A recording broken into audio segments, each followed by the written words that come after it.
Good morning. My name is Tina Matthew and welcome to the live broadcast of the first apostolic visit of Pope Francis to the Kingdom of Bahrain. You're watching us live from Bahrain. This is the second day of the Holy Visit. Peace to people of goodwill. Our Holy Father received a royal greeting upon his arrival yesterday at Sakhir Air Base in Awali by His Majesty King Hamad bin Isa Al-Khalifa, members of the royal family and other officials, which was followed by a welcome ceremony at the Sakhir Palace. Later in the evening, he attended meetings with officials, diplomats and local leaders. Let's have a look at the highlights of the first day.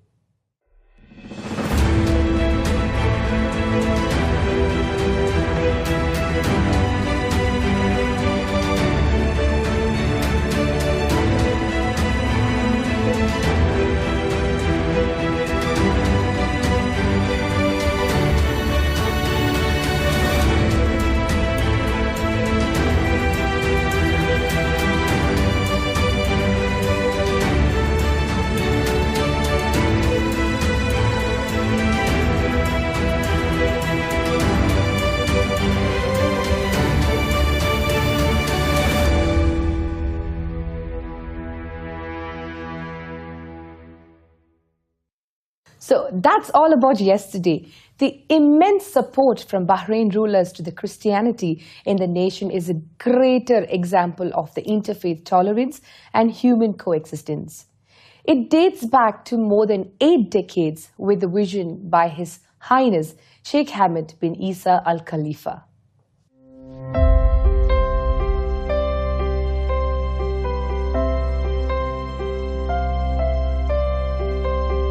The Kingdom of Bahrain has always been a model of openness and interfaith coexistence. History bears testimony to the fact that the Bahraini rulers have embraced people from all regions and religions. They have been forerunners in promoting peace, tolerance, and coexistence not only in Bahrain but across the world.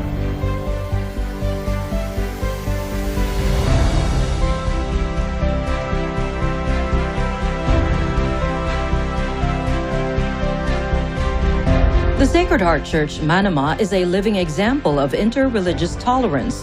His Highness Sheikh Hamad bin Isa Al-Khalifa, the then ruler of Bahrain, donated the land to build the church. The bells of the church first rang on December 24, 1939, and its foundation stone was laid on June 9, 1939. The Sacred Heart Church is also called the Mother Church, as it was the first church built in the Gulf region.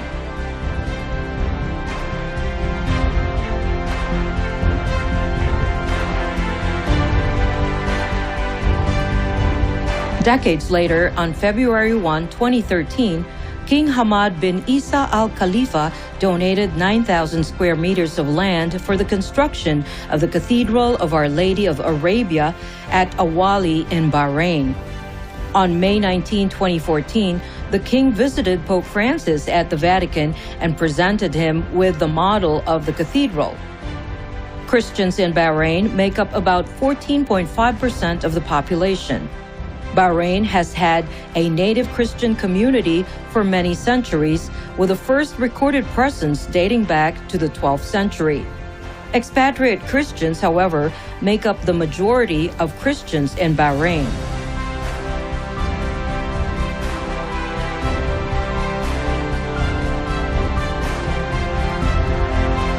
The Kingdom of Bahrain supports all efforts to promote interfaith tolerance throughout the world. Based on the vision of King Hamad bin Isa Al-Khalifa, his approach and his keenness to spread the values of tolerance and coexistence among different people and uphold constructive cooperation between countries.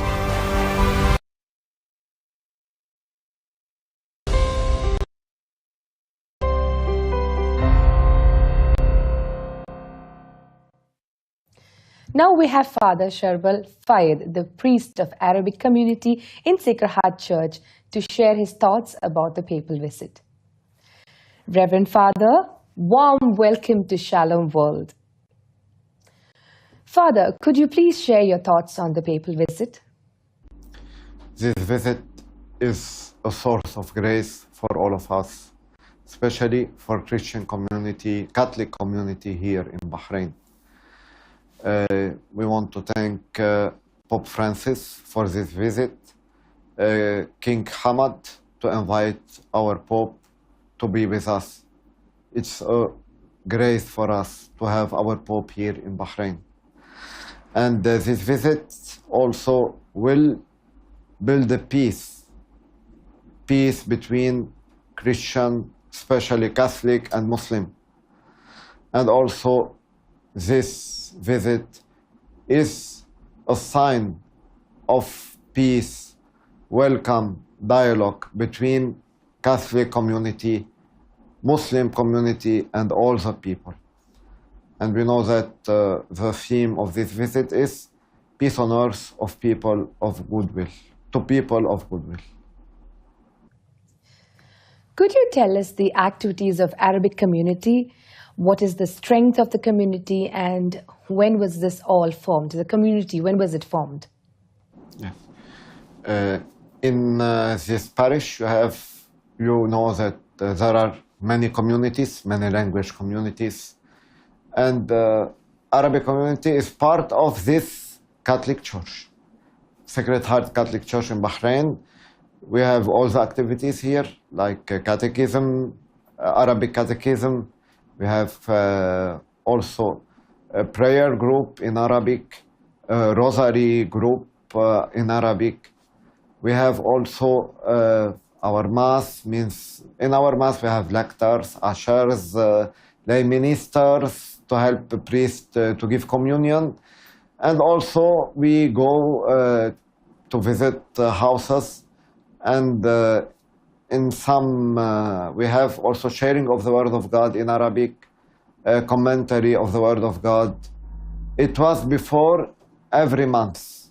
Now, because papal visit, now we stop this activity, but sure, we will have this activity after papal visit. We have like a small group to share the Word of God together and to speak about the faith, with not only with children in catechism, even with youth, with big people. Father, could you tell me what are the challenges that you are facing with faith in this Islamic nation? The challenge is to be faithful to our faith here in Bahrain, like in our countries. You know that Arabic community in Bahrain, we have few Bahraini, means who got Bahraini passport, but Arabic community actually is coming from other countries, like from Middle East area, from Palestine, Lebanon, Syria, Holy Land, Iraq, Egypt, from Middle East area, and we came here. The challenge is to be faithful to our faith here in Bahrain, in Gulf area.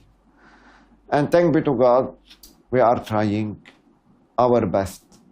And like Arabic community, we have a mission to be a bridge between Muslim and Christian, because we are Arabic and we are Christian, Catholic. And our mission and our task is to be a bridge between Catholic and Muslim. We try to do our best to accomplish this mission.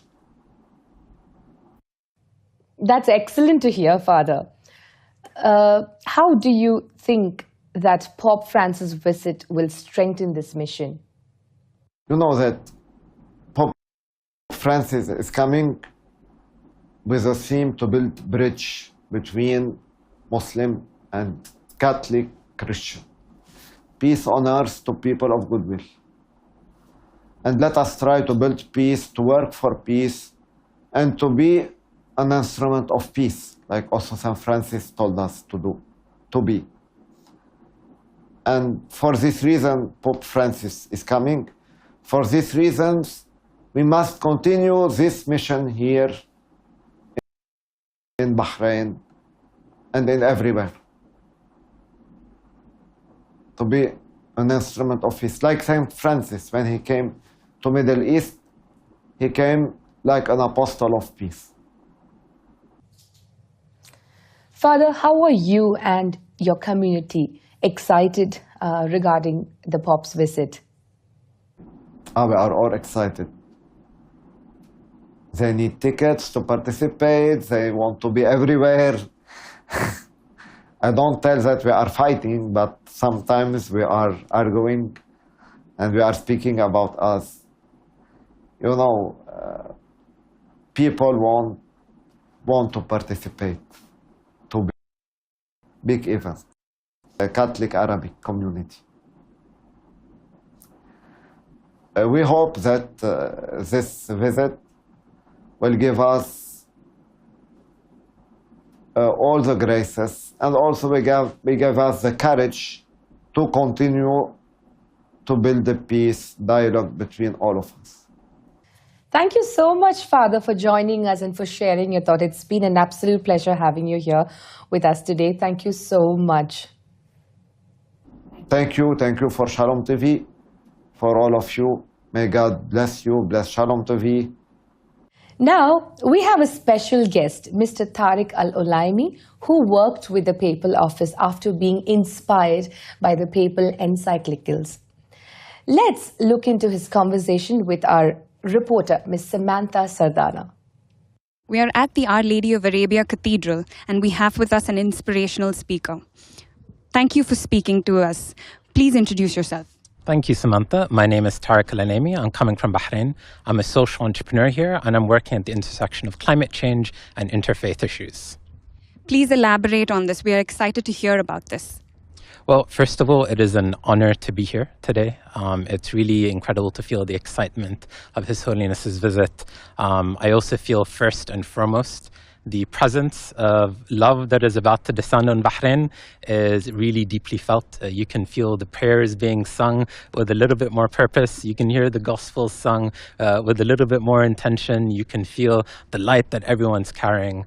And I've been very blessed as well to connect with the Vatican and the Papal Office in the past through two encyclicals that the Pope has really advocated for. One on Laudato Si, which is around care of our common home and climate change, and the other, which is on Fratelli Tutti, which is around brotherhood and sisterhood, and both of which are really important to this beautiful island today. What do you think the significance of the Pope's visit will be for Bahrain as a Bahraini national? Well, you know, as a Bahraini, I feel the Pope's visit is a remembrance. It is a remembrance of who we are as a country, about what makes this country very special. That it is a place where people from all faiths, all religions, all cultures can find home. It is a place in which the unity of love can really manifest itself, not just in the form of temples and buildings and churches, but really in how people are able to be in the liberty of their spiritual expression. It is a reminder as well of really, as Bahrainis, what makes us so proud to be Bahraini is not actually the part that's about Bahrainis at all. It's about the brothers and sisters that we share a community with that are able to find a sense of home. How excited are you personally for the Pope's visit? I'm incredibly excited. And I also carry that excitement knowing, you know, on the occasions I'm able to be blessed to listen to His Holiness, he's always made the same request before, which is, yes, I will pray for you, but please don't forget me in your prayers. And I think what I'm excited for is hopefully that the Pope will feel the prayers of the Bahraini community, to feel the spirit and the blessings of this country, that in the many crosses that he needs to carry, he'll feel the lightness and the grace of being able to walk and leave this country really with more strength and more energy for his own path. I think that's what I'm really most excited about. Those are some really meaningful words. Would you like to share some more about the interfaith dialogue that's happened in the past? And what was your experience like with the Papal, working with the Papal Office? What are the initiatives that you covered? Yep. And shed some more light so that more people can be inspired. Oh, absolutely. My first engagement with the Vatican was through the Pope's first encyclical, Laudato Si, which was an amplification of St. Francis of Assisi's message around care for a common home. It is a message that really looks for us to reflect as a humanity on our relationship with the earth, that the earth as a beautiful sister is holding us, but we haven't been in right relationship with that sister. It's a very different take from what we've heard from members of the Arabic community who are excited about the interfaith dialogue that will start in Bahrain. And knowing that Bahrain is so culturally diverse, we've grown up with many cultures. So what is your take on that? And it's really a blessing, I think, for the invitation His Majesty has really extended to the Pope and many interfaith leaders to come to Bahrain in the spirit of, we often say in the spirit of dialogue, it's important, but really it goes beyond dialogue. It goes beyond tolerance. It goes beyond coexistence. And what I always feel with Bahrain is, yes, it's a visible presence to see the churches, the temples, the synagogues, the mosques all side by side with each other. But it's even more important, I think, for people to understand that there's probably thousands and thousands of makeshift temples and churches and altars in people's homes. That the spirit of religious unity, the spirit of religious expression in its most beautiful forms can be found in Bahrain. And often I think we forget that in the day-to-day. We sometimes get caught up in the wonders of this world. And I think the Pope's visit really shines a light on what really makes Bahrain special, what makes this kind of dialogue special, and really that it's a dialogue that's happening in the context of such a deep-rooted living expression of unity. And I think for all of us, it's a real honor that the Pope will be blessing his presence in this beautiful island, and it's a blessing that we hope will really reverberate for many years to come. Thank you so much for speaking with us. That's a really inspirational message, and thank you so much for your time once again. Oh, thank you. Thank you, Samantha. Well, that was Mr. Tariq who shared his thoughts on papal visit. His Holiness Pope Francis will be attending the conclusion ceremony of Bahrain Forum for Dialogue, the East and the West for Human Coexistence.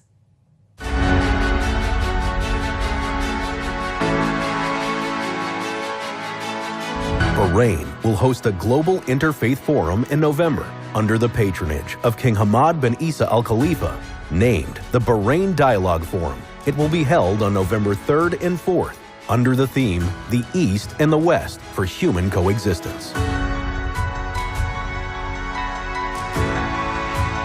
It is expected to attract over 200 leaders of faith from around the world.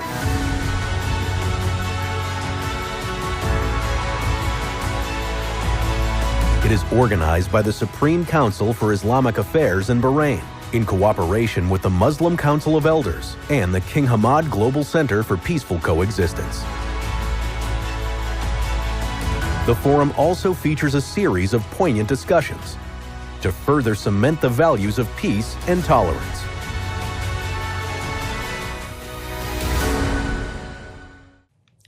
Bahrain is a land of various cultures and communities. The parishes also belong to different communities and countries. We have a special person with our reporter Samantha, Ms. Attabong, the coordinator of African community, who is ready to share her thoughts about the papal visit and more. Let's see what she has to say. We're here today in the Our Lady of Arabia Cathedral, and it's my honor to have the leader of the main coordinator of the African community with us, and she would like to share her joy about of Pope Francis's visit here today. Hi there. Please introduce yourself. Hi, my name is Attabong. I'm a Cameroonian by nationality, and I'm an accountant by profession. I'm a Roman Catholic for sure. That's why I'm the coordinator of the African community. It's great to have you here. How long ago did you come to Bahrain, and what was your experience like?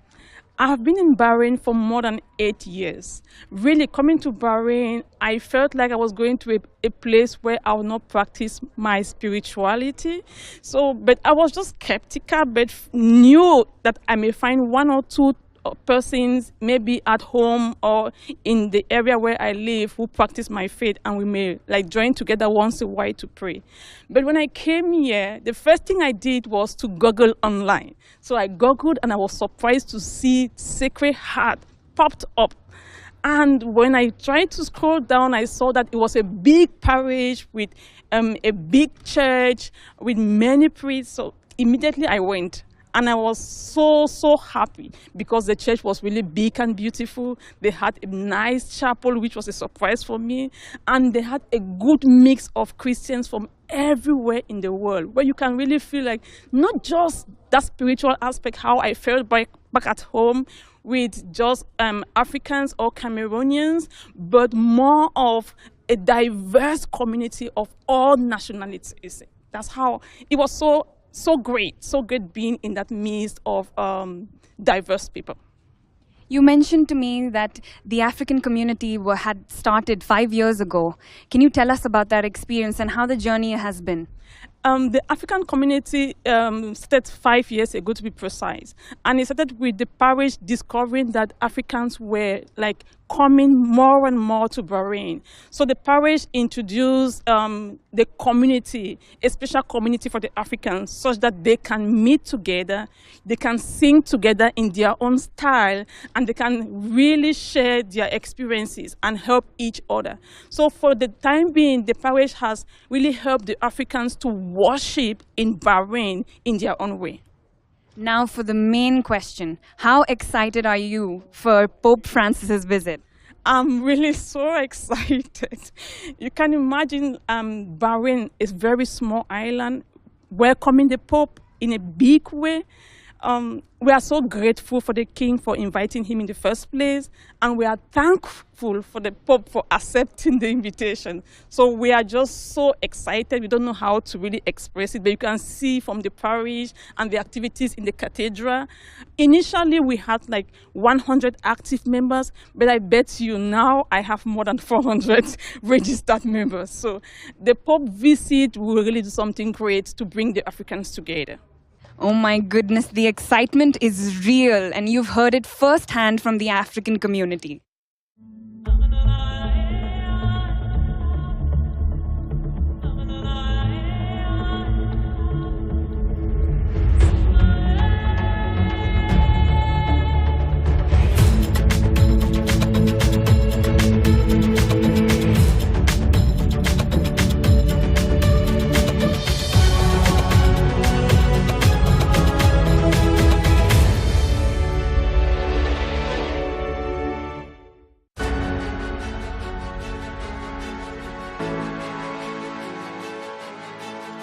Pope Francis will be the first pontiff to ever visit Bahrain, the island of pearls in the Persian Gulf.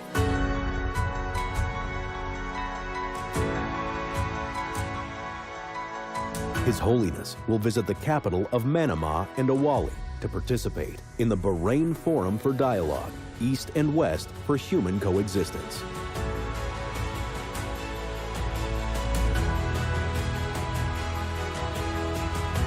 This will be the second apostolic journey of His Holiness the Pope to the Arabian Peninsula.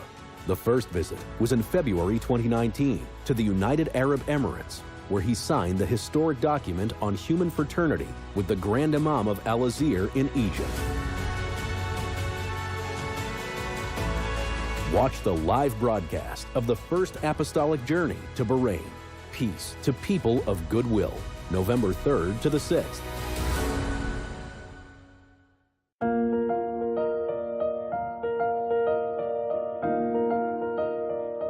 The motto for this apostolic visit is Peace on Earth for the People of Goodwill, taken from the Gospel of Luke chapter 2, verse 14. It signifies the message of peace and fraternity among religions that the Pope wishes to reiterate during this journey.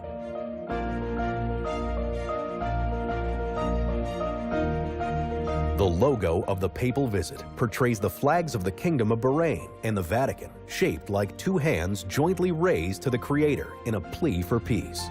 The olive branch in the middle symbolizes the fruit of peace as the two nations encounter each other in the spirit of human fraternity and goodwill.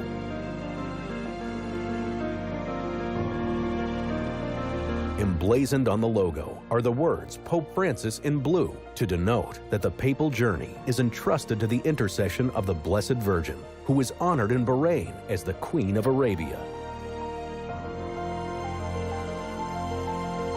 Watch the live broadcast of the First Apostolic Journey to Bahrain, Peace to People of Goodwill, November 3rd to the 6th.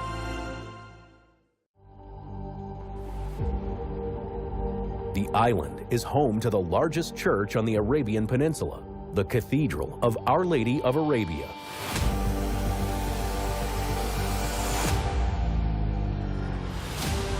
The devotion to Our Lady of Arabia began on December 8, 1948, when a small chapel in Hamad, Kuwait was dedicated to Our Lady under this title. The statue of Our Lady of Arabia was blessed in the Vatican in 1949 by Pope Pius XII, and the cathedral is modeled after the tent of meeting mentioned in the Old Testament. It has been built in this manner to represent the encounter between God and mankind.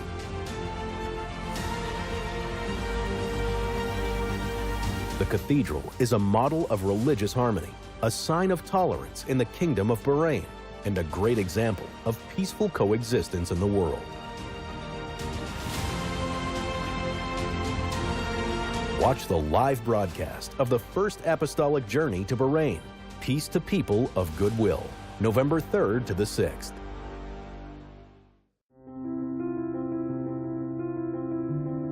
The Apostolic Vicariate of Northern Arabia, which was previously known as the Apostolic Vicariate of Kuwait, was established on May 31, 2011. It covers the countries of Kuwait, Bahrain, Qatar, and Saudi Arabia. Although there are no churches on Saudi soil, it is estimated that there are more than 2 million Catholics spread across the three nations.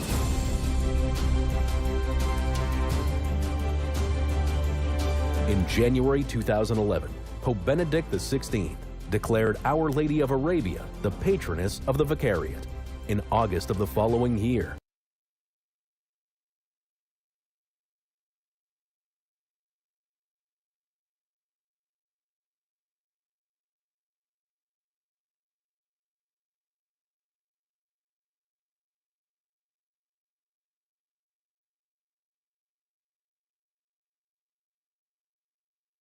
You're watching the live broadcast of the First Apostolic Visit of Pope Francis to Kingdom of Bahrain, and you're watching us live all the way from Bahrain. This is the second day of the Holy Visit, Peace to People of Goodwill. The Holy Father will be attending the conclusion ceremony of Bahrain Forum for Dialogue that is going to happen at Al-Fida Square at Sakhir Palace. Now the function is about to start, and let's go to the live at Sakhir Palace.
Laudetur Jesus Christus. Praised be Jesus Christ, and a most warm welcome to all of you who are joining us for this live broadcast coming to you from Bahrain, where Pope Francis will be taking part in the closing of the Forum for Dialogue East and West for Human Coexistence. This event is taking place at Al-Fida Square of the Sakhir Royal Palace in Bahrain. From wherever you're joining us today, tonight, or this evening, perhaps in the morning. I'd like to welcome you to this live broadcast. Many of you we know join us through our own various Vatican Media channels. So if you're joining us through the Vatican News app or the Vatican Radio app, our Vatican News web portal, our Vatican News English YouTube channel, or our Facebook Live feed, a most warm welcome to all of you. Thank you for tuning in. We have those of you joining us through our media partners, tuning in through television, Catholic TV, Catholic Faith Network at Madarshan TV, Shalom World Television Networks USA, EWTN, Salt and Light Media, Shalom TV India, Sunday Shalom. And we have some radio listeners out there, including those of you tuning in through Luminous Radio. Some of you tuning in through our shortwave transmission, and others tuning in through other diocesan and local radio channels.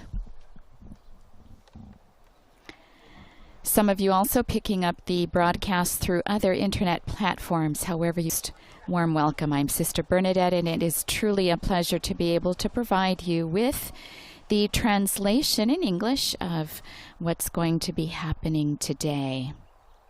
This is Pope Francis' first full day here in Bahrain. He arrived yesterday at Sakhir Air Base in Awali around 4:45 p.m. local time.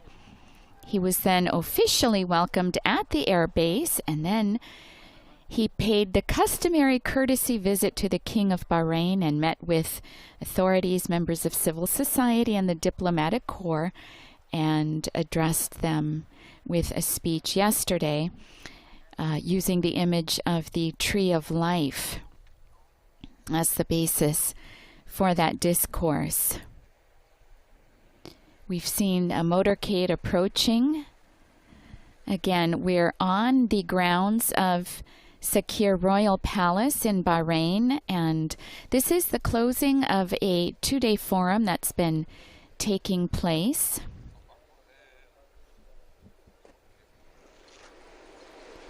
We now see the Grand Imam of Al-Azhar. I believe that he has his back toward us.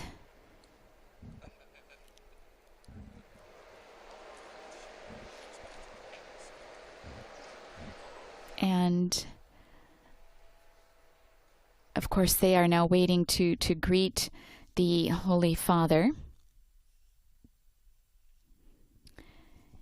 Present at this ceremony will be His Majesty King Hamad bin Isa Al-Khalifa, the King of the Kingdom of Bahrain.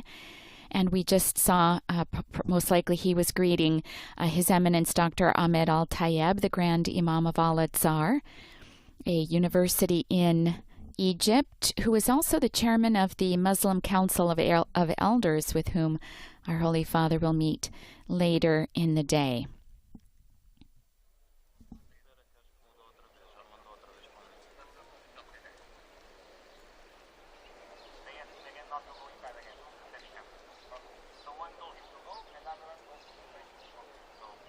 This is Pope Francis's 39th apostolic journey since becoming Pope. The last apostolic journey Pope Francis undertook was to Kazakhstan from the 13th to the 15th of November. Here we see his motorcade coming along the way. The street lined with banners of the flag of the Kingdom of Bahrain and the papal flag, and we see now the papal motorcade flanked with security on horseback, now surrounding his car as he makes his final path down the paved road here toward the square. The last journey that our Holy Father undertook to Kazakhstan, very similar to the reason for his journey here to Bahrain. He participated in Kazakhstan at another international meeting, the 7th Congress of Leaders of World and Traditional Religions in Sur-Sultan. And at the conclusion of that meeting, interreligious leaders from around the world adopted a declaration expressing a common desire to work towards a better world while condemning violence in the name of religion. The Bahrain Forum for Dialogue, East and West for Human Coexistence, which our Holy Father will now be taking part in the conclusion. Talks were given yesterday. It's being attended by religious leaders and prominent personalities from about 60 countries around the world and was organized by the Muslim Council of Elders, the Supreme Council for Islamic Affairs, and the King Hamad Global Center for Peaceful Coexistence. So the aim of the conference is building bridges of dialogue, and the various sessions in the forum's program have focused on promoting coexistence, global and human brotherhood.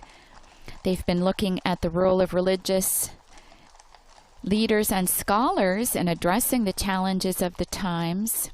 They've been looking at interreligious dialogue and achieving world peace.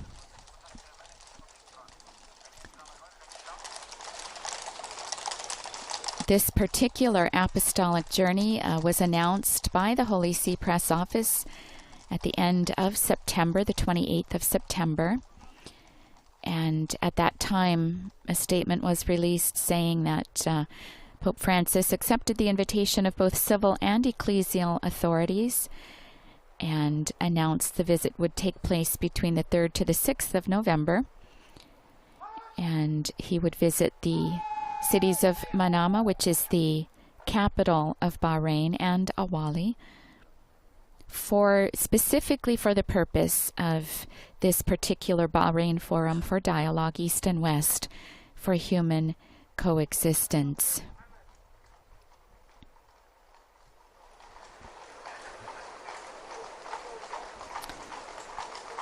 At the end of last year, the first cathedral in Bahrain was inaugurated and consecrated to Our Lady of Arabia. Here we see now a close-up of the Holy Father's car as it arrives now. He will be greeted. Baba Francis, Baba al-Vatican. His Holiness Pope Francis of the Vatican. We've heard his arrival announced.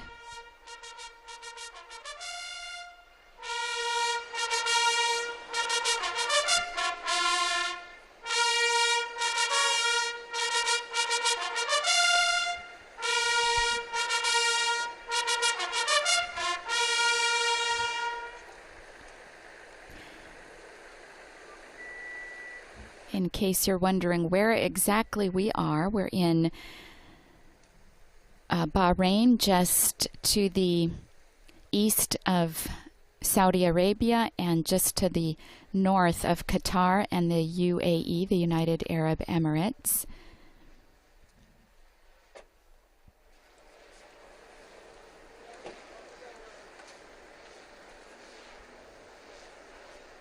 It's situated on the Persian Gulf,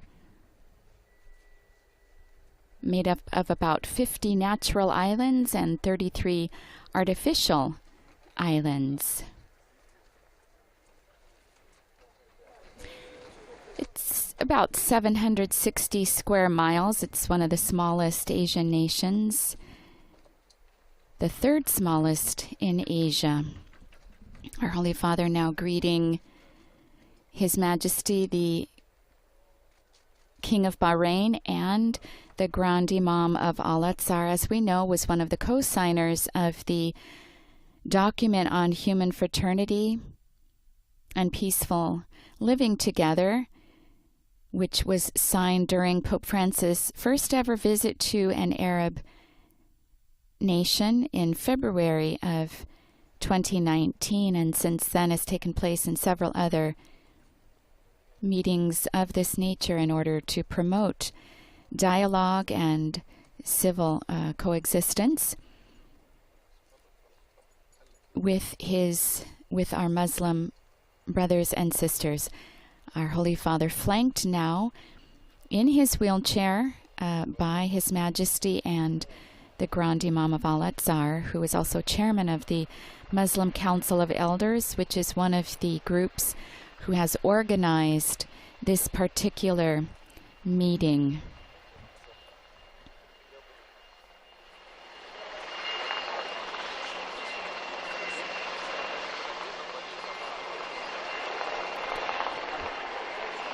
And we now see helicopters with both of the flags of the Kingdom of Bahrain and the papal flag extended.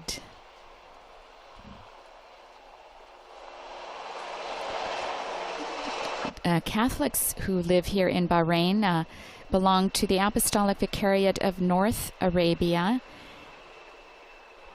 and are led by the Apostolic Victor Bishop Paul Hinder, a prelate originally from Switzerland. And so they join other Catholics from various other areas in Arabia.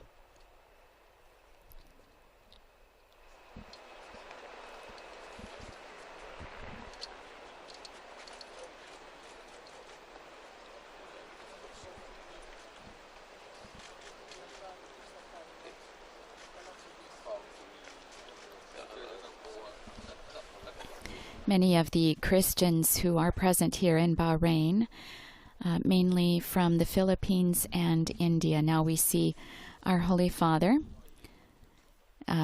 giving water to a garden here in the square. It's a Tree of Peace ceremony. Now being accompanied once again in his wheelchair.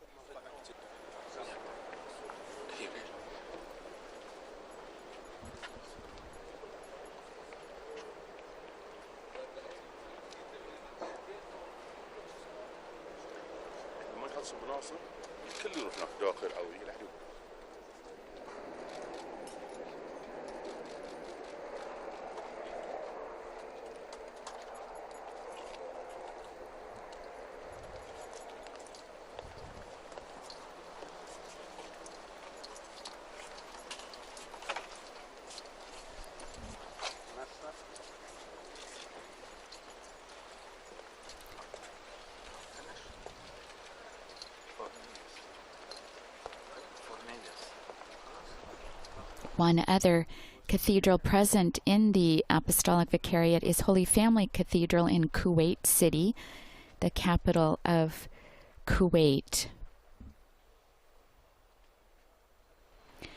Other countries that participate in this particular Apostolic Vicariate, other than Bahrain, are Kuwait, Qatar, and Saudi Arabia, although there are no churches in Saudi Arabia per se.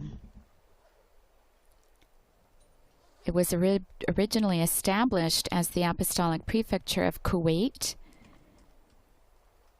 in 1929.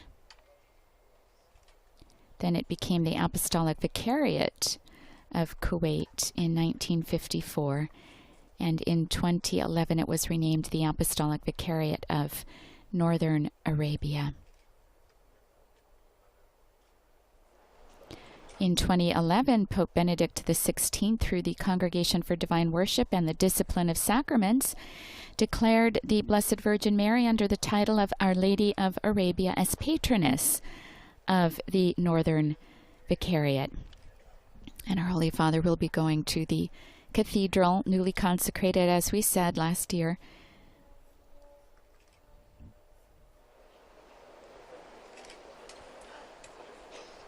At the time of the consecration, Cardinal Tagley, who represented the Pope, also presented a letter from Pope Francis to the King of Bahrain, who at that time was still looking forward to hosting the Holy Father.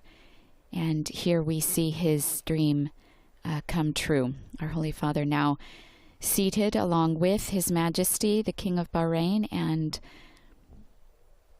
the Grand Imam of Al-Azhar. Here we see Cardinal Ayuso, who is the prefect of the dicastery for interreligious dialogue, who has been closely following all of this process with our Muslim brothers and sisters as we strive toward obtaining together what is being termed a human fraternity.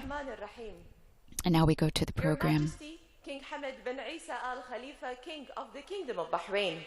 Your Holiness, Pope Francis of the Vatican. Your Eminence, Dr. Ahmed Al-Tayyib, Grand Imam of Al-Azhar and Chairman of the Muslim Council of Elders. Your Highnesses, Your Excellencies, distinguished guests, a very good morning and welcome to this prestigious gathering. The speech of His Majesty King Hamad bin Isa Al-Khalifa, King of the Kingdom of Bahrain. As we heard, we will now hear a speech of the King of Bahrain.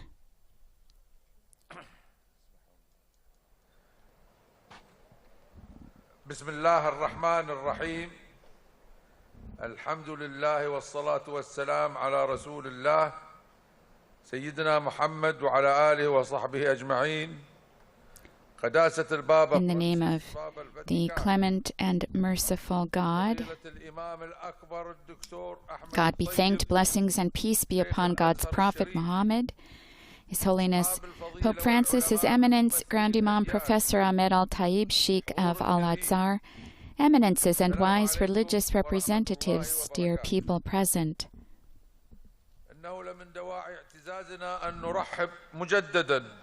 God's peace and blessings be with you.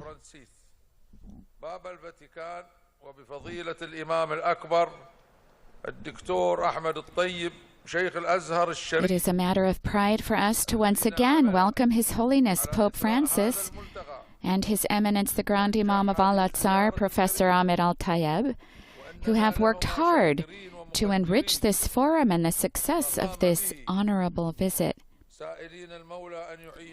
To them we are grateful and thankful for what they have done, and we ask the patron God to help them in carrying out their great missions and making them pleasing in His eyes.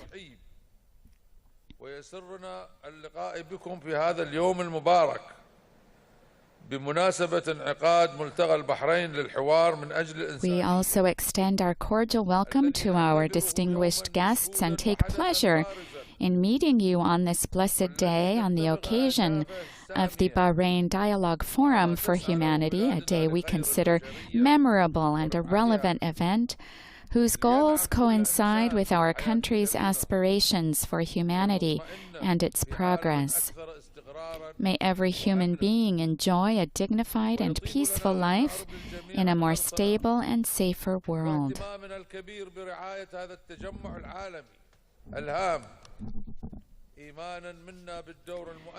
We would like to express to all our willingness and interest to promote this important world meeting, convinced of the influential role of religious leaders, thinkers, and experts in addressing, for greater peace and stability, the various challenges and crises that our societies face.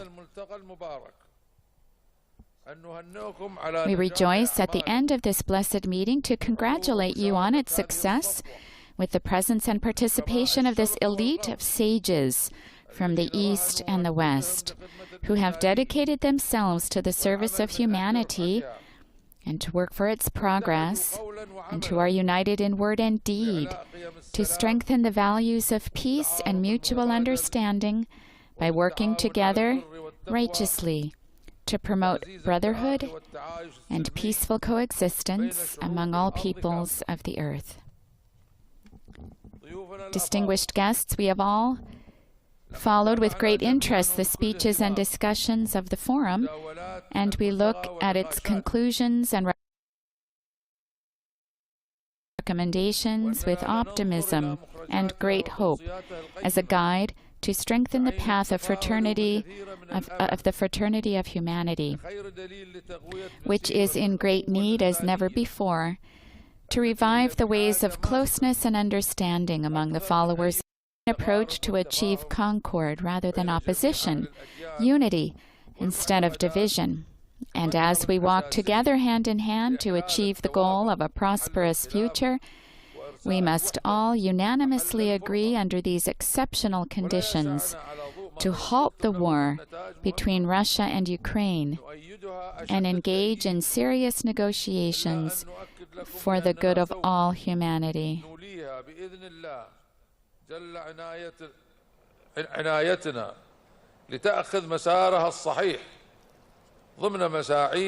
In light of the important results you have achieved, which we strongly support, it only remains for us to affirm that we devote our extreme attention to these results with God's help, that they may take the right direction in our efforts to contribute to the spread of peace and the strengthening of the values of tolerance and coexistence among our countries and their people.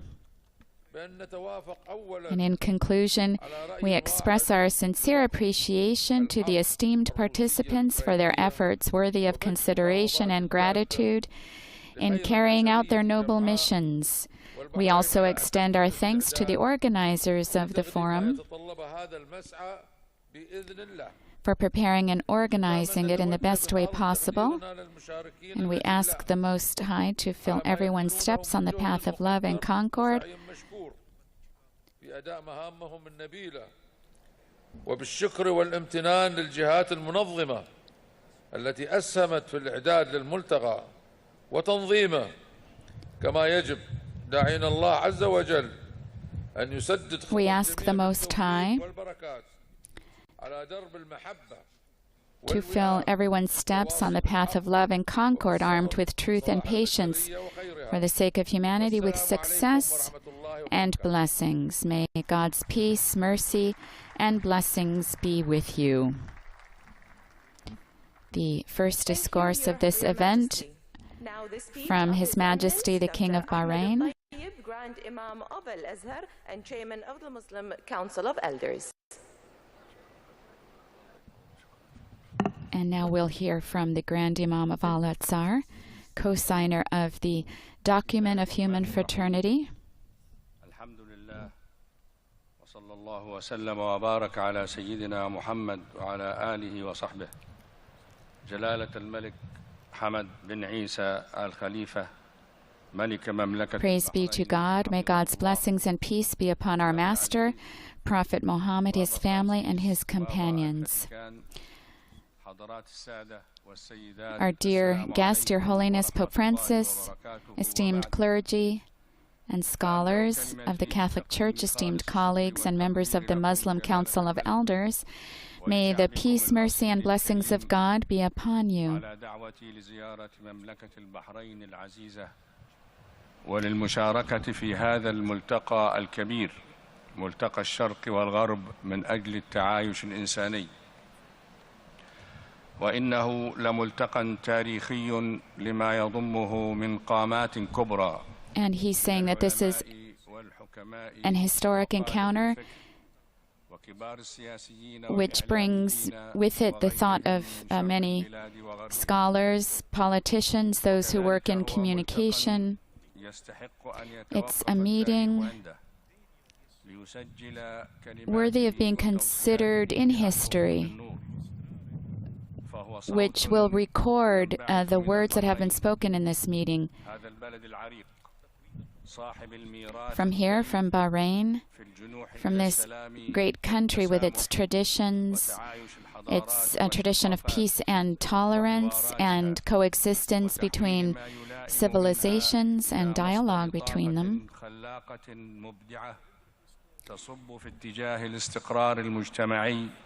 so that this dialogue will be a source for the good of humanity. في حاجة إلى أن أكرر على مسامعكم أحاديث الصراع الذي تعيشه الإنسانية اليوم في الشرق والغرب. I don't think it unworthy to repeat التي يجنيها إنسان القرن الحادي والعشرين حروبا ودماء وتدميرا وفقرا بل ثقلا ويتما وترملا وتشريدا. We've had a history of destruction and poverty, and in order to hope for the future,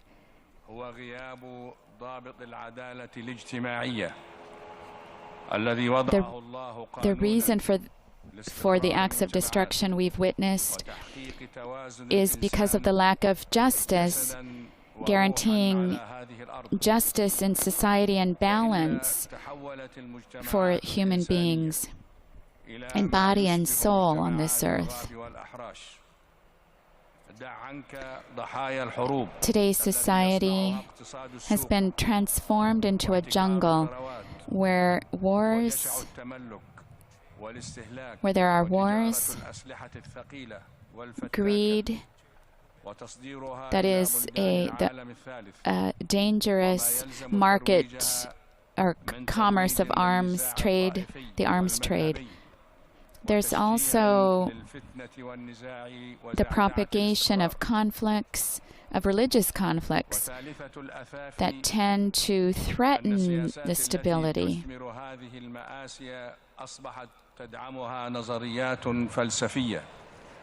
Politics on which these conflicts find support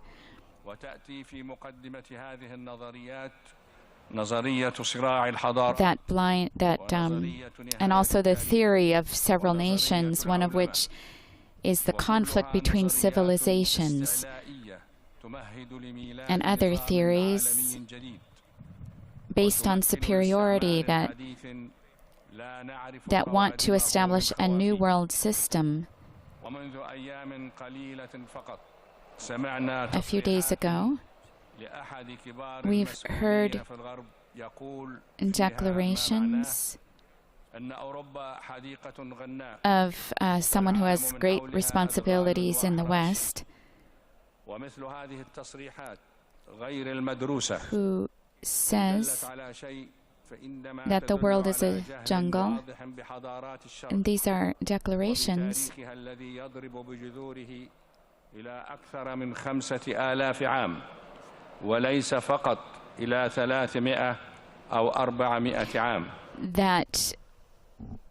that see the East as like a source of threats. There's a lot of fear.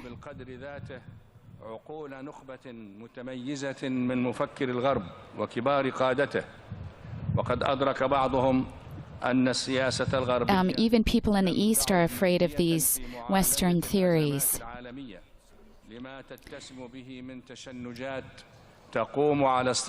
And they don't believe that the politics of the West will be able to resolve the problems that are in the world when they only flex their muscle of war.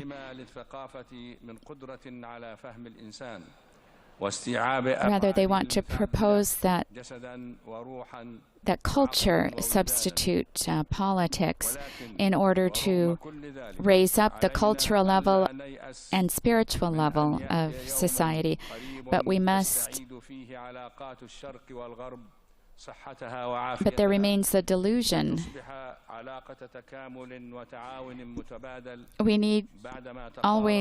We always need to think that there will remain a relationship between the East and the West. And one part cannot be isolated from the other. The West needs the wisdom of the East and to be inspired by the religions there and their vision of man created by God, of the depth of the Eastern vision regarding realities.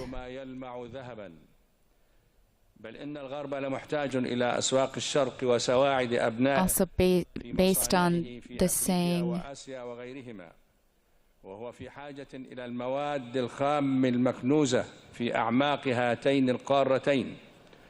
the world needs many resources that are on the territories of Asia and Africa.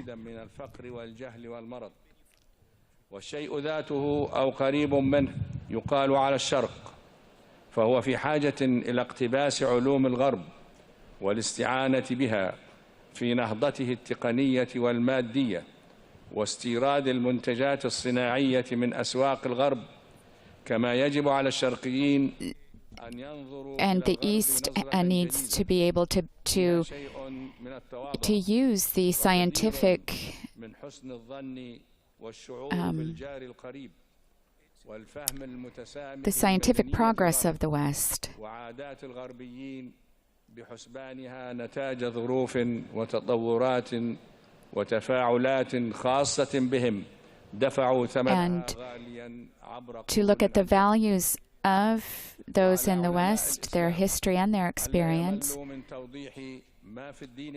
The wise people in Islam need to explain well their beliefs,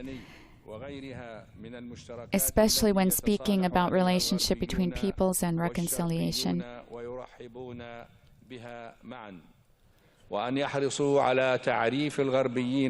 And the values that we have in common between the East and the West, Islam needs to be explained within its true meaning needs to be explained.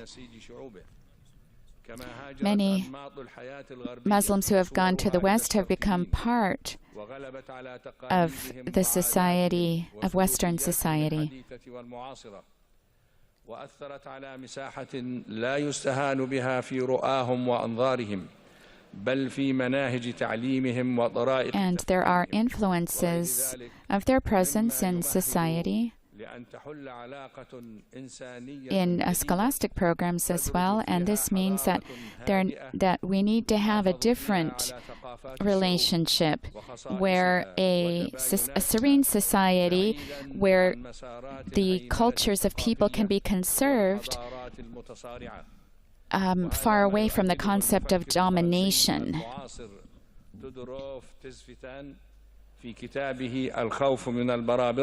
حيث يقول إنه لا يمكن اعتبار الثقافة الغربية وحدها ذات طابع حضاري وأنها المعيار الذي تتحدد به ثقافات الآخرين فأي تدخل في ثقافات الآخرين. The Western culture cannot be used as the basis on which to judge other cultures. You can't establish freedom and equality using force. If we would do this, there's no difference between us and the barbarians.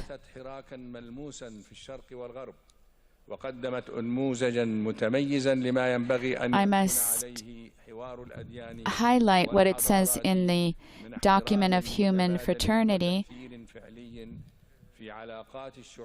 which promotes understanding, mutual respect, and underlines the importance of relationships between the East and the West, and that both need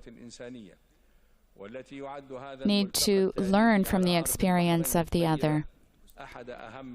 And this meeting here in Bahrain, taking place in Bahrain, will help to establish and reconfirm this relationship between East and West. There's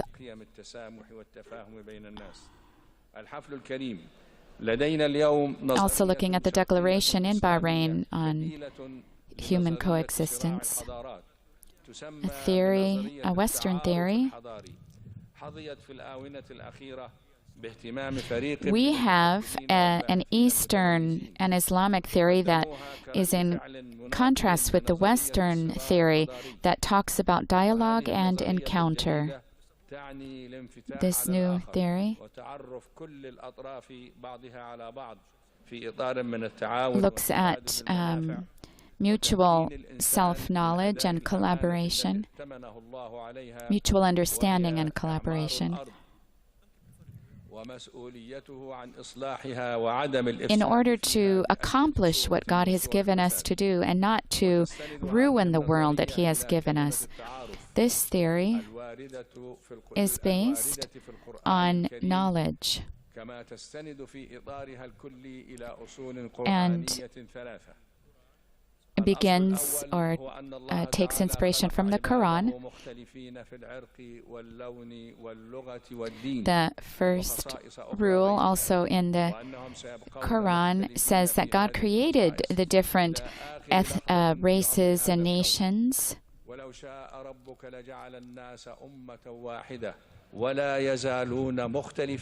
And he's now citing the Quran that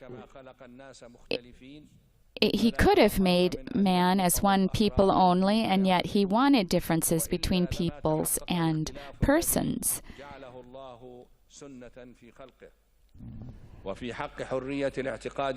And this difference is a divine law. We need to remember that religion cannot be imposed.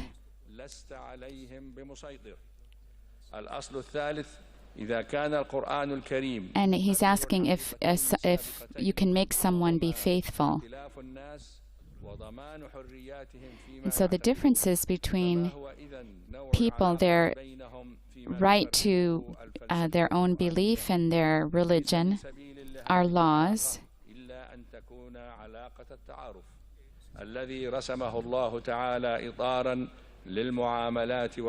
And if we base ourselves on that relationship, then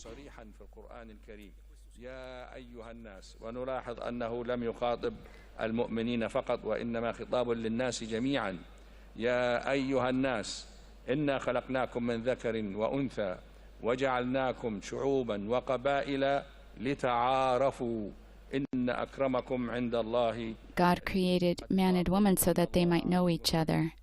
نعم هو الأصل الثالث المستدل منطقيا من الأصلين السابقين ويمكن صياغته في قاعدة تقول العلاقة المشروعة بين الناس في القرآن هي فقط علاقة التعارف والسلام وهكذا تترتب القوانين القرآنية لضبط العلاقات الإنسانية في القرآن الكريم ترتبا منطقيا لا مجال فيه لتأويل أو تحريف.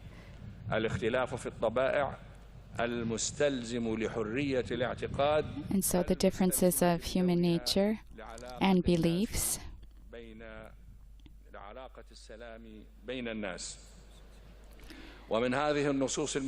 are essential for peace between peoples. This Islamic concept is clear because says that Islam is a religion of peace and equality.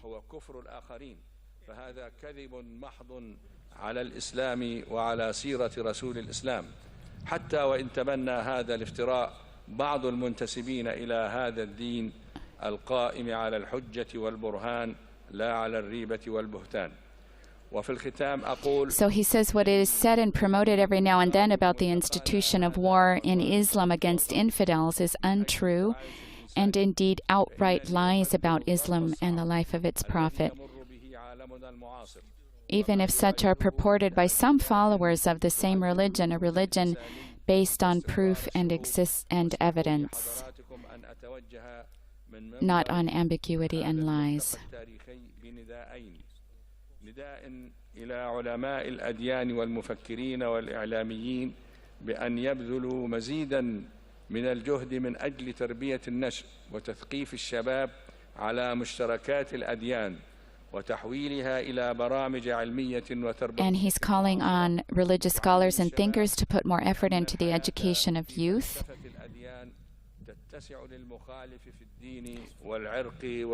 about such indisputable facts about religious commonalities. They should be adapted into modern academic programs for teaching and convincing young people that there is room in life in the eyes of religious philosophy for those of different faiths, races, color, and languages, and that cultural diversity enriches civilization and establishes the peace that is lacking. I furthermore call on my brothers, Muslim scholars across the world of every doctrine, sect, and school of thought to hold an Islamic dialogue, a dialogue around unity, cohesion, and rapprochement, a dialogue for Islamic fraternity, void of division, discord, and more especially of sectarian strife.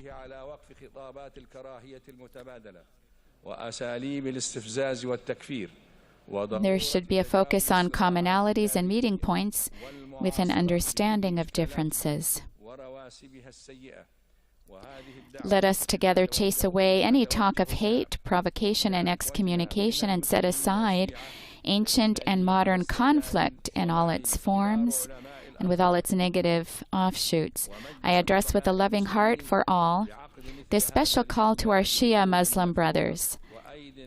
I reiterate that the senior scholars at Al-Azhar and the Muslim Council of Elders and I are ready to host a similar meeting with open hearts and extended hands, so we can sit down together around the table to put aside our differences and strengthen our Islamic unity on positions which are known to be pragmatic and serve the goals of Islam and its law, which prohibits Muslims from giving in to calls for division and fragmentation.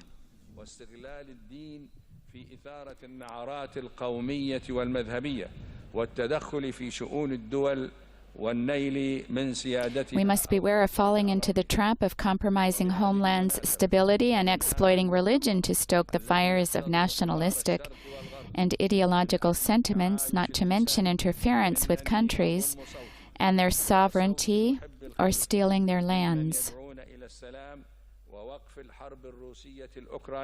I have every faith that if we have goodwill and determination, we can create a civil model showcasing Islam and Muslims in the rightful way. This religion deserves a religion that requires its followers before others to treat it fairly.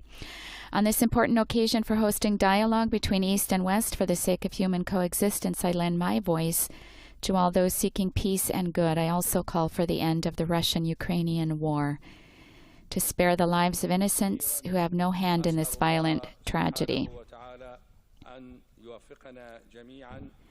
I call for hoisting the flag of peace, not of victory, and to sit down for dialogue and negotiation.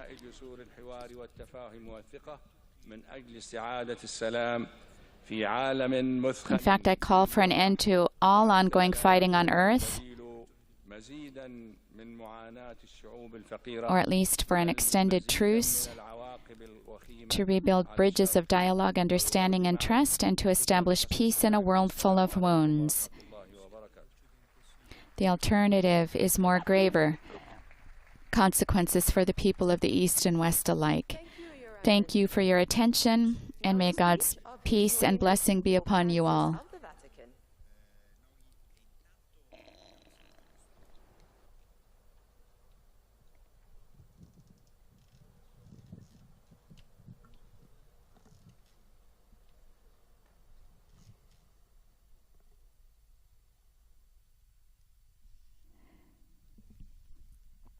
We've just heard both from the King of Bahrain and the Grand Imam of Al-Azhar, and we will now hear the words of His Holiness Pope Francis. أصحاب السمو الملكي أخي العزيز فضيلة الإمام الأكبر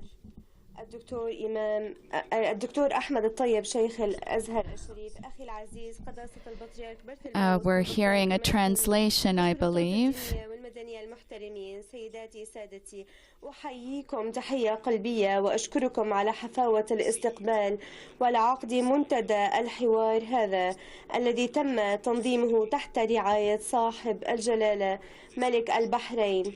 يتخذ هذا البلد اسمه من المياه المحيطة به.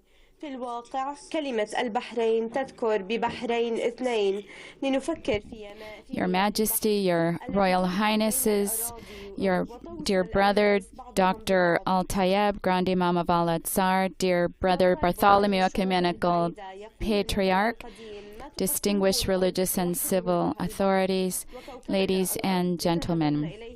I greet you all most cordially, and I am grateful for your welcome to this forum of dialogue organized under the patronage of His Majesty, the King of Bahrain. This country takes its name from its waters. The name Bahrain means two seas. It makes us think of the waters of the sea, which brings lands and nations into contact and connects distant peoples. In the words of an ancient proverb, what the land divides, the sea unites. The earth seen from heaven appears as a vast blue sea that unites different shores. From the heavens, it seems to remind us that we are indeed one family, not islands, but one great archipelago. This is how the Most High wants us to be, and this country, which is an archipelago of other 30 islands, can well symbolize that desire. Yet we are living at a time when humanity, connected as never before, appears much more divided than united. Here, too, the name Bahrain can help us to reflect. The two seas of which it speaks refers to the fresh waters of its underwater springs and the brackish waters of the Gulf. Nowadays, in a somewhat similar way, we find ourselves overlooking two seas with very different waters, the calm, fresh water sea of a serene life together, and the salty sea of indifference marred by clashes and swept by the winds of war. Its destructive billows growing ever more tumultuous, threatening to overwhelm us all. Tragically, East and West increasingly resemble two opposing seas. But we, on the other hand, are here together because we all intend to set sail on the same waters, choosing the route of encounter rather than that of confrontation. The path of dialogue indicated by the title of this forum, East and West for Human Coexistence. Our Holy Father is now giving his discourse. We have a problem with the audio, and so you are probably hearing the translation in Arabic. And what I am saying is, I believe, what he is saying at this moment. Our Holy Father continued saying, after two terrible world wars, a Cold War that for decades kept the world in suspense, catastrophic conflicts taking place in every part of the globe and in the midst of accusations, threats, and condemnations, we continue to find ourselves on the brink of a delicate precipice, and we do not want to fall. It is a striking paradox that while the majority of the world's population is united in facing the same difficulties, suffering from grave food, ecological, and pandemic crises, as well as an increasingly scandalous global injustice, a few potentates are caught up in a resolute struggle for partisan interests, reviving obsolete rhetoric, redesigning spheres of influence and opposing blocs. We appear to be witnessing a dramatic and childlike scenario. In the Garden of Humanity, instead of cultivating our surroundings, we are playing instead with fire, missiles and bombs, weapons that bring sorrow and death, covering our common home with ashes and hatred. Such will be the bitter consequences if we continue to accentuate conflict instead of understanding. If we persist in stubbornly imposing our own models and despotic imperialist, nationalist, and populist visions, if we are unconcerned about the culture of others, if we close our eyes to the plea of ordinary people and the voice of the poor, if we continue simplistically to divide people into good and bad, if we make no effort to understand one another and to cooperate for the good of all, these are the choices for which before us, since in a globalized world, we only advance by rowing together. If we sail alone, we go adrift. On the stormy sea of conflicts, let us keep before our eyes the document on human fraternity for world peace and living together, which calls for a fruitful encounter between West and East to help cure their respective maladies. We are here as men and women who believe in God and in our brothers and sisters to reject isolating thinking. The approach to reality that overlooks the great sea of humanity by concentrating only on its narrow currents. We want the divergences between East and West to be settled for the good of all, without distracting attention from another divergence that is constantly and dramatically increasing, the gap between the north and the south of the world. The emergence of conflicts should not cause us to lose sight of the less evident tragedies in our human family, such as the catastrophic inequality, whereby the majority of people on our planet experience unprecedented injustice, the shameful scourge of hunger, and the calamity of climate change, a sign of our lack of care for the common home. When it comes to such issues which we have discussed in these days, religious leaders must surely commit themselves and set a good example. We have a specific role to play, and this forum has offered us a further opportunity in this regard. It is our duty to encourage and assist our human family. Interdependent, yet at the same time disconnected, to sail the sea together.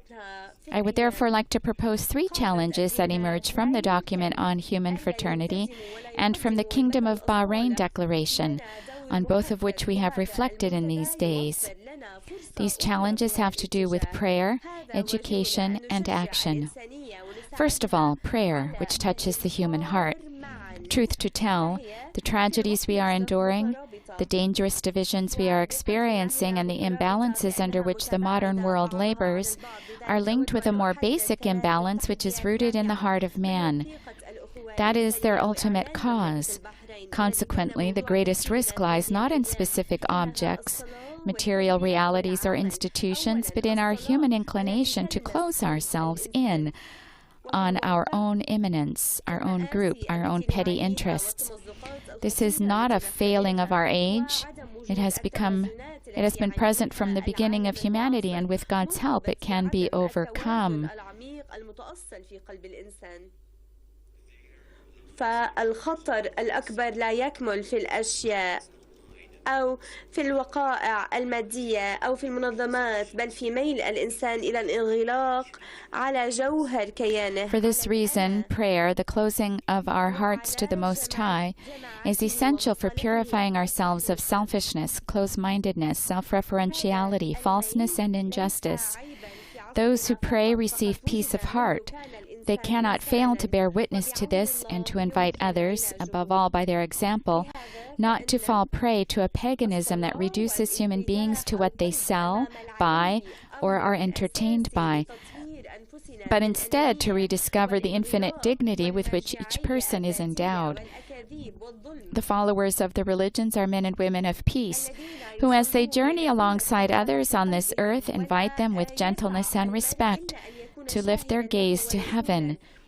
They bring to their prayer, like incense that rises to the Most High, the trials and tribulations of all. For this to be the case, however, there is one essential premise, and that is religious freedom. The Kingdom of Bahrain Declaration explains that God instructs us to exercise the divine gift of freedom of choice, and consequently compelled religion cannot bring a person into a meaningful relationship with God. Any form of religious coercion is unworthy of the Almighty, since He has not handed the world over to slaves, but to free creatures whom He fully respects. Let us commit ourselves then to ensuring that the freedom of creatures reflects the sovereign freedom of the Creator, that places of worship are always and everywhere protected and respected, and that prayer is favored and never hindered. It is not enough to grant permits and recognize freedom of worship. It is necessary to achieve true freedom of religion.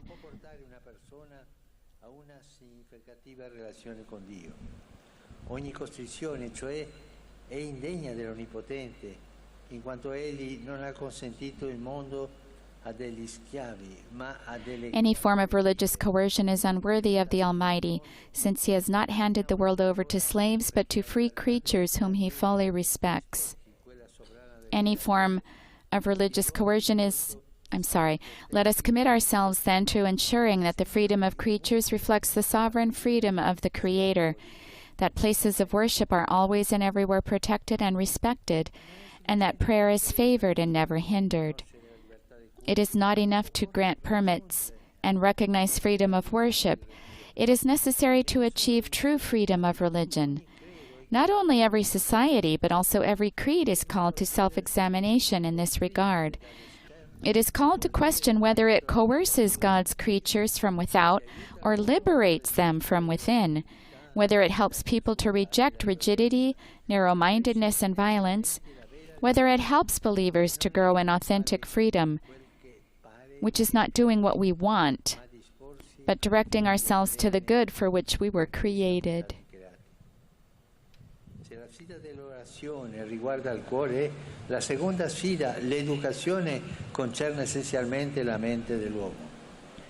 If the challenge of prayer regards the heart, the second challenge, that of education, essentially concerns the mind. The Kingdom of Bahrain Declaration states that ignorance is the enemy of peace. It is true, for where opportunities for education are lacking, extremism increases and forms of fundamentalism take root. Yet, if ignorance is the enemy of peace, education is the friend of development, provided that it is an education truly befitting men and women as dynamic and relational beings. An education that is not rigid and monolithic, but open to challenges and sensitive to cultural changes, not self-referential and isolating, but attentive to the history and culture of others, not stagnant, but inquisitive and open to embracing different and essential aspects of the one human family to which we belong. In that way, it can enter into the heart of problems without claiming to have easy answers to resolve complex issues, but willing instead to embrace a crisis without seeing it in terms of conflict. For it is unworthy of the human mind to think that power should prevail over reason, to bring the methods of the past to present-day issues. Della mente umana credere che le ragioni della forza prevalgano sulla forza delle ragioni, utilizzare metodi del passato per le questioni presenti, applicare gli It is unworthy of the human mind to think that power should prevail over reason, to bring the methods of the past to present-day issues, to apply models based on technology or mere convenience to the history and culture of human beings. This means that we must raise questions, allow ourselves to be challenged, learn to enter into dialogue patiently, respectfully, and with a willingness to listen, to learn the history and culture of others. That is how to educate human minds, by encouraging mutual understanding. For it is not enough to say we are tolerant. We really have to make room for others, granting them rights and opportunities. This is an approach that begins with education, and it is one that the religions are called to support. Concretely, I would emphasize 3 urgent educational priorities. First, the recognition of women in the public sphere, namely, their right to education, to employment, and their freedom to exercise their social and political rights. This is in the document on human fraternity. In this, as in other areas, education is the path to liberation from historical and social legacies opposed to the spirit of fraternal solidarity that ought to mark those who worship God and love their neighbor. Second, the protection of the fundamental rights of children, also a quote from the document on human fraternity, so that they can grow up receiving schooling, be helped and supported, so as not to live in the grip of hunger and violence. Let us teach others and learn ourselves how to view crises, problems, and wars through the eyes of children. This is not a mark of naivete, but of far-sighted wisdom, because only if we are concerned for them will progress be reflected in innocence rather than profit, and will lead to the building of a better and more humane future. Education begins in the heart of the family and continues within a community, village, or city. And so I'd like to highlight the third aspect, the education for citizenship, for living in community and respect for one another and for the law. Then, too, the particular importance of the concept of citizenship, which is based on the equality of rights and duties. Here, commitment is demanded so that we can establish in our societies the concept of full citizenship and reject the discriminatory use of the word minorities, which engenders seeds of isolation and inferiority. Its misuse paves the way for hostility and discord. It undoes any successes and takes away the religious and civil rights of some citizens who are thus discriminated against. And again, he's quoting from the document on human fraternity.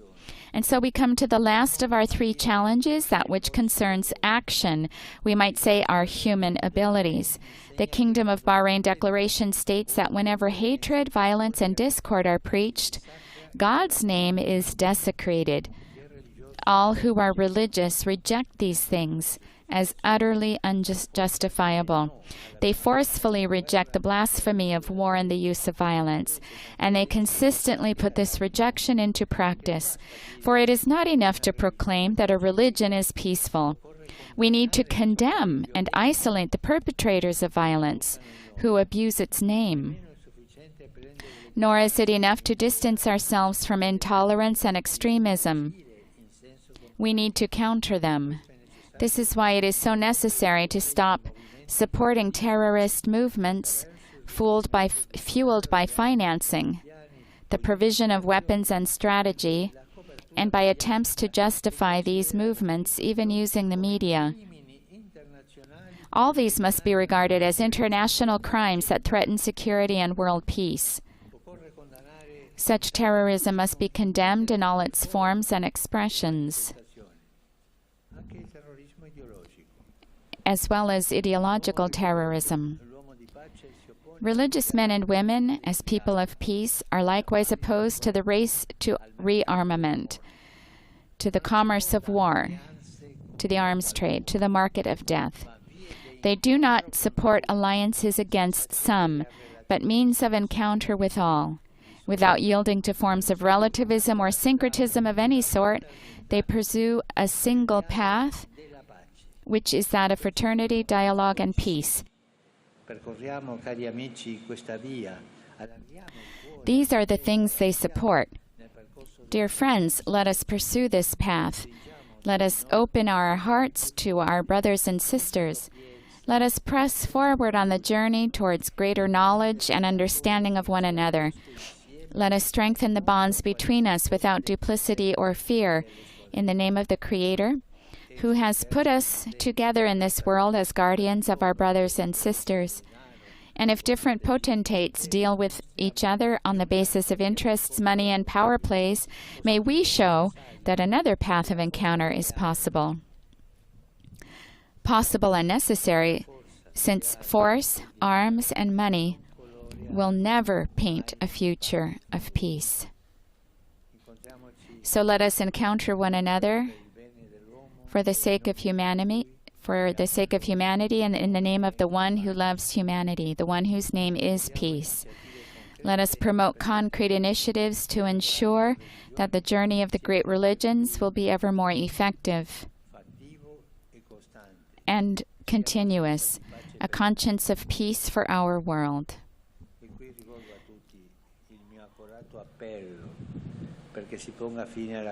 And I now once again give my appeal for peace in Ukraine, and that peace might be negotiated. The Creator invites us to act, especially on behalf of all those many creatures of His who do not yet find a sufficient place on the agenda of the powerful: the poor, the unborn, the elderly, the infirm, migrants. If we who believe in the God of mercy do not give a hearing to the poor and those in need of mercy, and a voice to the voiceless, who will do it? Let us take their side. Let us make every effort to assist a humanity wounded and sorely tried.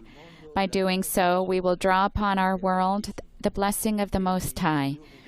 May He enlighten our journey and join our hearts, our minds, and our strength, so that our worship of God may be matched by a concrete and fraternal love of our neighbor, so that together we may be prophets of community, artisans of unity, and builders of peace. Thank you. Words of Pope Francis here at the conclusion of the Bahrain Forum of dialogue taking place here at Al-Fida Square. King Hamad bin Isa Al-Khalifa, King of the Kingdom of Bahrain, Your Holiness Pope Francis of the Vatican, Your Eminence Dr. Ahmed Al-Tayyib, the Grand Imam of Al-Azhar and Chairman of the Muslim Council of Elders, Your Highnesses, Your Excellencies, distinguished guests, thank you very much for joining us today. Wassalamu alaikum wa rahmatullah wa barakatuh.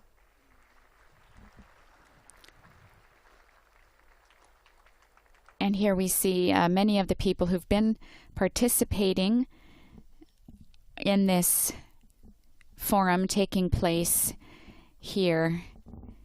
About delegations from about 60 countries, including the United Arab Emirates, the United States, Saudi Arabia, Niger, Turkey, Lebanon, Russia, India, Tunisia, Senegal, Costa Rica, Switzerland, Argentina, Iraq, Egypt, the UK, Algeria, Pakistan, Indonesia, Morocco, Nigeria, Azerbaijan, Syria, Sudan, Palestine, Guinea, Oman, Malaysia, South Korea, Italy, Chechnya, Tajikistan, Kyrgyzstan, Kosovo, Uganda, Albania, Chad, Singapore, Mozambique, Tatarstan, Austria, Kazakhstan, Bulgaria, Kenya, Bosnia and Herzegovina, Mauritania, Japan, Romania, the Ivory Coast, Germany, Canada, France, Spain, Jordan, Belarus, Tanzania, Kuwait, and Bahrain, the host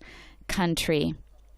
We now see some of the entourage from Rome, Cardinal Secretary of State, Cardinal Pietro Parolin, and Cardinal Luis Antonio Tagle, who is the pro-prefect of the Dicastery for Evangelization.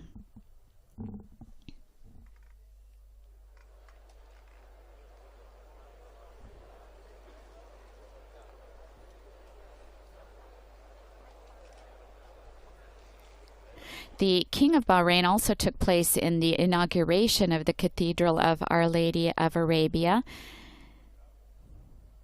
on the 9th of December, just a day after the Roman Church celebrates the feast of Our Lady's Immaculate Conception.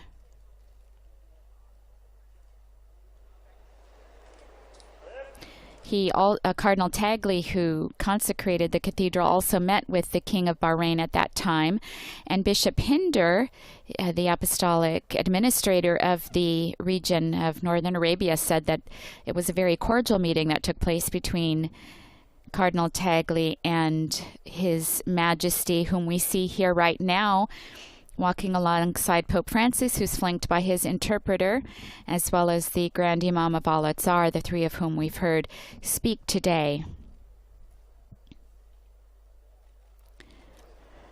And later on today, you'll be able to see images of this newly inaugurated cathedral.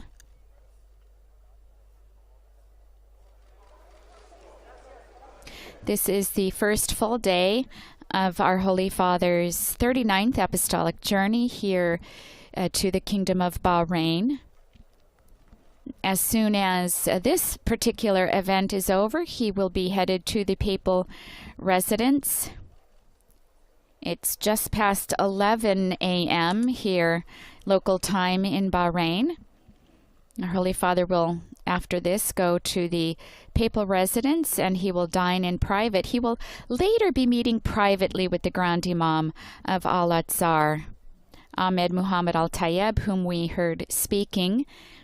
Our Holy Father and His Excellency worked very closely together on the document on human fraternity, which both signed in the United Arab Emirates in February of 2019. It is said that they have a very friendly relationship and a deep esteem and respect for each other. The Grand Imam on the left of our screens, flanking His Holiness. Later today, our Holy Father will be meeting with the Muslim Council of Elders, also here on the grounds of the palace, in the mosque here on the grounds. And he'll also take He will also take part in an ecumenical prayer meeting.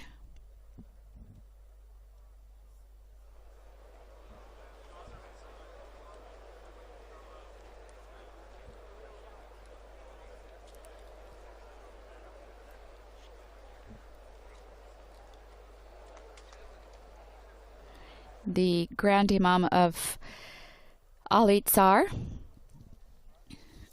is a prestigious and very prominent official title in Egypt, and he is recognized by some members of the Islamic community to be the highest authority in Sunni Islamic thought and Islamic jurisprudence. And the person who holds this position holds great influence on followers of various theological traditions, the Ash'ari and Maturidi traditions.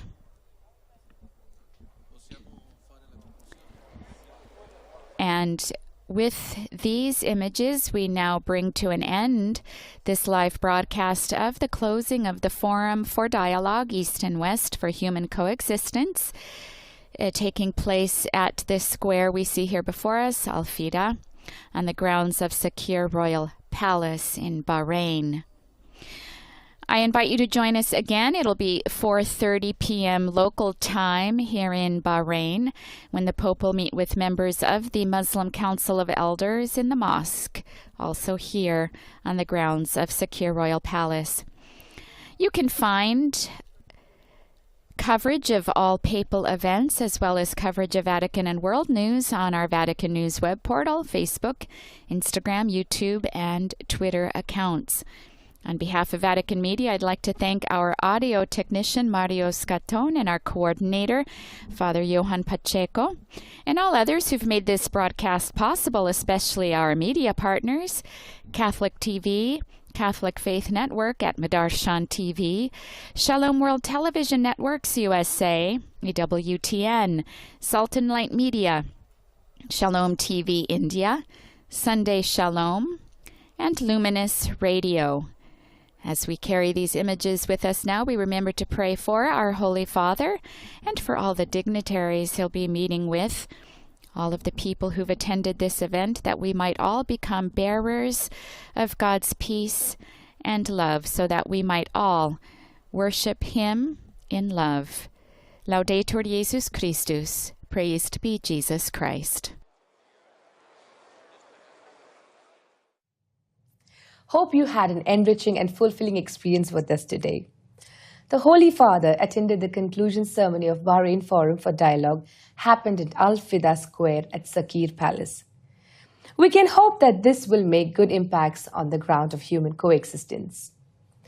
Hereafter, in the evening, the Pontiff will be having a private meeting with the Imam of Al-Azhar, Sheikh Ahmed E. Taib, at the residence. He will be meeting the members of the Muslim Council of Elders at the Royal Palace Mosque, followed by the ecumenical meeting and a prayer for peace at Our Lady of Arabia Cathedral, where the Holy Father will conclude the evening with his speech. Those of you who missed the event, you can watch it on our YouTube channel. Visit and log on to youtube.com/shalomworld. Thank you for staying with us. We will meet you in the evening. So stay tuned to Shalom World. Goodbye.